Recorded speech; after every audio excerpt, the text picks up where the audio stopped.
Elementary music teacher friend, you love what you do, but you might feel unappreciated and, in fact, unseen some days.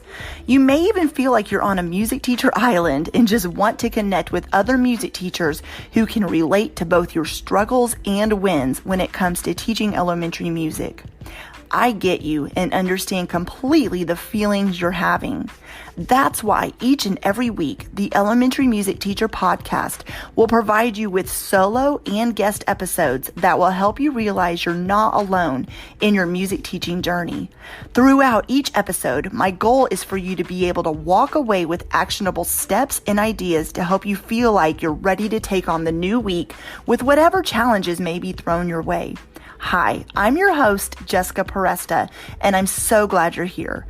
Whether you're at home, in your car, in the shower, or wherever else you're listening, grab your cup of coffee or whatever other beverage is nearby and listen in to the Elementary Music Teacher Podcast.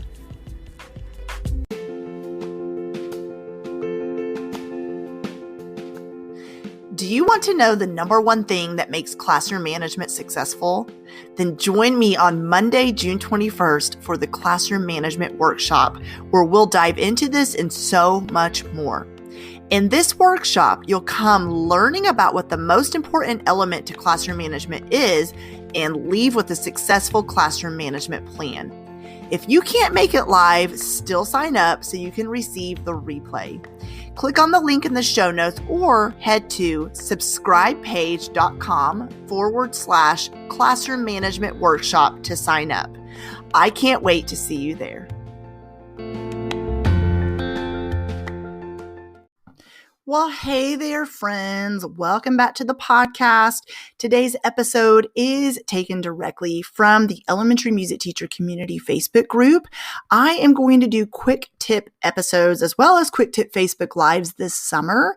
And so you will be finding some of the episodes that you'll hear this summer come directly from Facebook Lives, and others I am recording just for the podcast. So today you're going to hear me talk about classroom management, what it is and it isn't. So let's go ahead and dive right in. Today, I wanted to come on and do a Facebook Live about classroom management and what it is and isn't.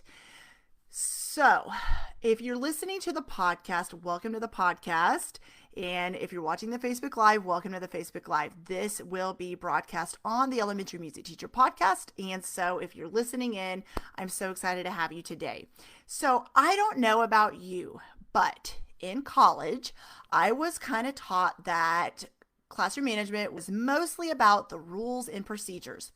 And it was all about just having your students really follow all the directions and having them fall in line and, being kind of a strict disciplinarian. And maybe it was just my particular professor, but it wasn't until I started my first year teaching, my mentor teacher also told me to be really strict up front, and then you can kind of loosen up the reins a little as the year goes on, but start out with being strict, really follow have your students follow the rules, go over the procedures.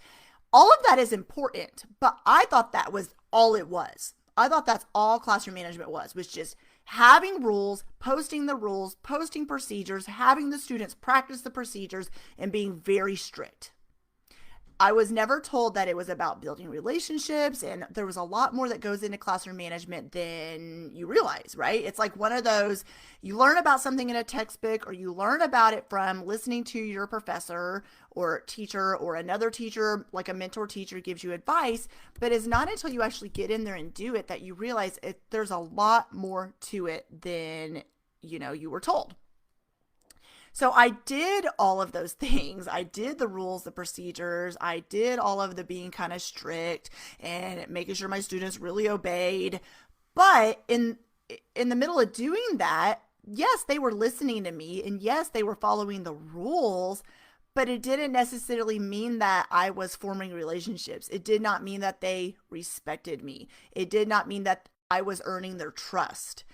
So I slowly started to kind of have a mindset shift to realize that classroom management, although it is definitely about the rules and procedures, it is also equally, actually more important to form relationships and focus on relationship building. Because when you have that key component in place, even as the music teacher who sees, I don't know, I'm going to throw out a number, 700 to 1,200 students, it is still possible to build relationships with your students. Just it's going to look different than a general classroom teacher. So I want today to talk about what classroom management is and what it isn't. And like I said, it's not just about rules and procedures. It's about relationship building. But I also want to say it didn't happen overnight for me. It wasn't just like I had an epiphany and then the next day went to school and was like, man, I'm going to form some relationships with my students and I'm really going to immediately see a turnaround. We're really going to have, some relationship building. I'm going to be able to have them sing anything I put in front of them and do any activity. No, it doesn't work like that. It takes time, patience, and consistency. So let's jump in today to what classroom management is and isn't. Classroom management is about rules and procedures. And you're like, wait a minute, you just said it's not that. No, I said it's not only that. It is about rules and procedures. Of course, that's important because when your students know what to expect in the music room, and they also know there's positive and negative to their choices they make, you will be able to do more with your students. Okay, so rules and procedures, I am not sitting here saying they don't matter. I'm not saying it's not important. I am not saying to have none of them in your classroom because you have to have structure. You have to have some kind of plan, and we're going to talk about that a little later. But classroom management is about rules and procedures, but here's the flip side of it. Classroom management isn't just about the rules and procedures, which I already touched on at the very beginning. If you're wanting to be a drill sergeant and just have your students robotically follow what you say, then by all means, just do the rules and procedures. Okay, but you're like, but my students are really obedient. They come in quietly. They know what to expect. I wait until they're quiet. I wait until all their hands are on their laps. Nobody plays an instrument out of turn. That's amazing. That's amazing. And I'm not saying you're not relationship building, but don't make it just about the rules and procedures just to say you have the quietest music classroom in the district. But on the flip side of that, are you asking them questions? Are you having conversations with them that is about music and about non-musical things? Are you letting them talk to you? Do they know you're freely there to speak to them when they need you to? So it is about so much more than just rules and procedures. Okay, so it is about rules and procedures, but it's not just about rules and procedures. Let's talk about the next thing classroom management is and isn't. Classroom management is about relationship building, right? We've already touched on that. So this should happen all year long, and relationship building will look different, not just for every class, but for every student. And I know you're like, well, listen, I have 1,200 students. And for some reason, that's a number I want to use today. Yes, I understand that. This does not mean this will be like a relationship with your best friend who you, in a non-COVID world, go to coffee with and hang out with and watch movies with and shop with or whatever you do with your best friend. But it is about knowing, this student over here, they have, a sense of humor. You can kind of joke with them. And as you get to know your students, you'll know these different personalities. This one likes to talk a lot. So you take some time to talk to that student. Maybe not every single time, but you find those snippets of your class periods to try to make a point to connect with different students maybe you haven't connected with. Also, relationship building doesn't just have to happen in the music room.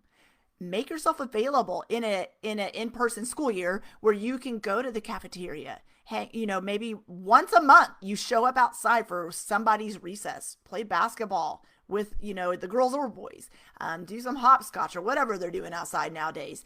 And then also make yourself available in the hallway just to high five or say hey when kids are walking by. Now, if you're teaching virtually, you can still totally build relationships with your students. When you see those students chatting in the chat box, and of course, everybody's rules and procedures about this are different, but you can also comment with them and chat with them as well. So classroom management is about relationship building, but classroom management isn't about just learning your students' names at the beginning of the year and say, hey, I took the time to memorize everyone's names and learn how to pronounce them correctly, which is very important, by the way.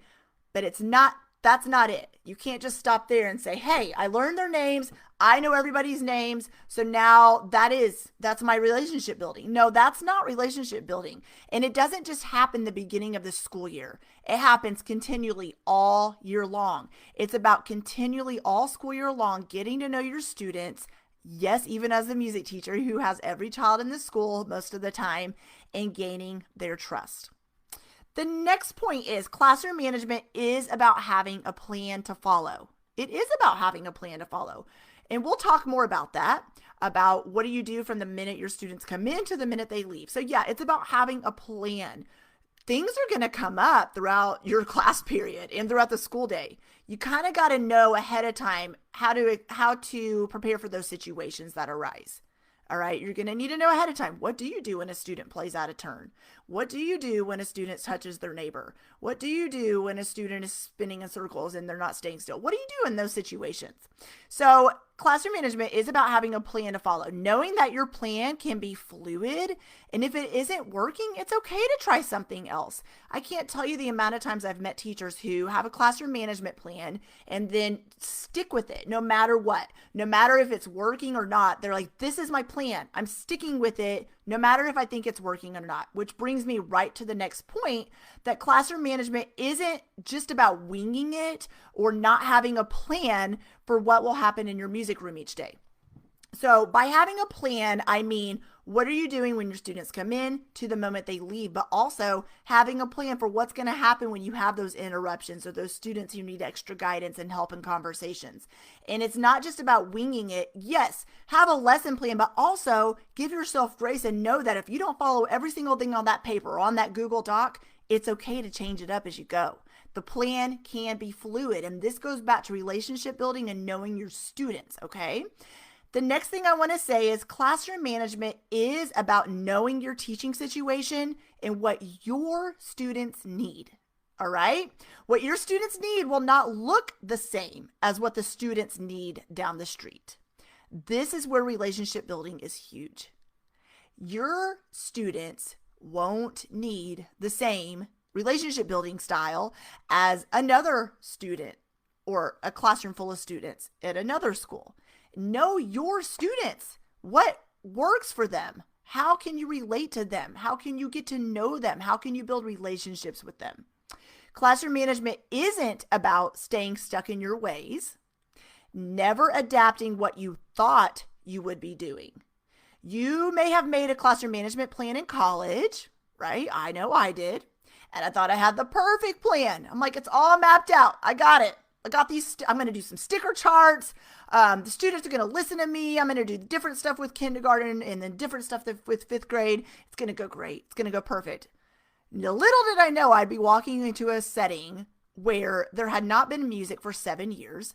It was the middle of the school year. The students did not know me at all. They did not trust me. There had been a high turnover of teachers, and my cutesy little sticker charts I had planned to do, they didn't care. They're like, we don't care about earning stickers. The kindergartners did. Let's be honest. Kindergartners love stickers, okay?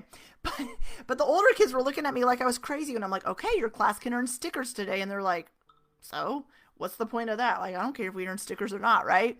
So what I want to say is, when I say it's not about staying stuck in your ways and never adapting what you thought you would be doing, you may have made a classroom management plan in college and thought you had it all down. Or maybe you taught at a different school. Maybe you started at one school and you had a great classroom management system in place. Then you got a new teaching position and that plan you had made is not working with your students at your new school. Why? It's not the same school. It's not the same students. It's not the same relationships. It will have to take, spend some time doing some modifying and adapting and really adjusting things to meet the needs of your students at your new school. And, so the plan that you made that is on paper, it's going to not look the same as when you meet real life human beings, and you're going to realize that a plan on paper is different than what's going to happen when you're actually in motion doing it, right? So keep that in mind. It can be fluid, and it's about not being stuck in your ways and really adjusting and adapting where you need to. Sitting down and creating a draft of your classroom management plan and giving yourself grace and permission to change it up as you go this coming school year is so important. A lot of you are going to find yourself back in person, which you may be cheering, you may be nervous, you may not really know how to feel at this point, let's be honest. But maybe you had a classroom management system that worked a couple years ago and you want to re-implement it because it worked well for you. But just sit down and kind of process, okay, what am I going to do when it comes to rules and procedures, relationship building, really knowing my students and adapting a plan that works for them? How am I going to do this? And I want you, if you feel like you need a little bit more guidance in this and to really have help processing through this a little more, join me for the free workshop on June 21st. We're going to be talking about all of this in a lot more detail, plus so much more. And you can just head to subscribepage.com/classroom management workshop. And if you're listening to the podcast, click on the link in the show notes and you will see a link there to sign up as well. So have an amazing week, friends. Never doubt the musical impact you're making in the lives of your students.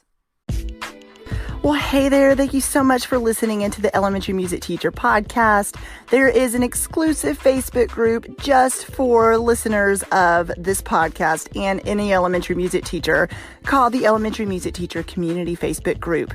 Come on over and join us there where we have conversations around the podcast episodes and encourage each other each and every week. And also head to my website, thedomesticmusician.com. I have some free resources there that you can download to help you gain traction in your classroom today, as well as the blog and the membership site and all kinds of other goodies to help you keep going in your music teaching journey. I cannot wait to keep connecting with you and encouraging you and spurring you on in your journey of teaching elementary music. Hang in there, have an amazing week, and I will see you soon.